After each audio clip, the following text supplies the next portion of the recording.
Friends, టమాటా పచ్చడి చేసుకుందామండి. Taste అయితే చాలా బాగుంటుంది. ముందుగా టమాటా అయితే ఈ విధంగా కట్ చేసుకుని వేసుకోవాలి.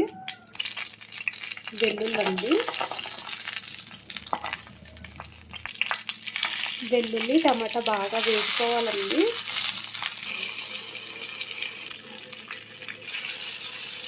ఇలా కొంచెం మగ్గిన తర్వాత పచ్చిమిర్చి వేసుకోవాలండి.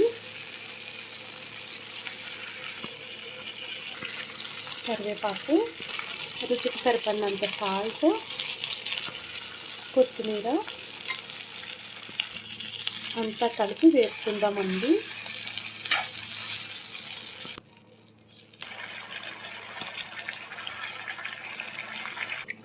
ఈ టమాటా వెల్లుల్లి బాగా మెత్తగా అయిపోవాలండి. చూసారు కదండి అంతా ఎంత మెత్తగా అయిపోయిందో. ఇప్పుడు దీనిలోకి పసుపు, 1 స్పూన్ కారం, ధనియాలు జీలకర్ర వేయించిన పౌడర్ అండి. ఇప్పుడు అన్నీ వేసుకుని బాగా మిక్స్ చేసేసుకోవాలి. అంతా మిక్స్ అయిపోయిందండి. ఇప్పుడు దీనిపైన పచ్చిమిరపకాయ ముక్కలు వేసుకోవాలి. ఇప్పుడు దీనిపైన కొత్తిమీర వేసుకుందామండి. చాలా బాగుంటుందండి వేడివేడి అన్నంలోకి టమాటా పచ్చడి.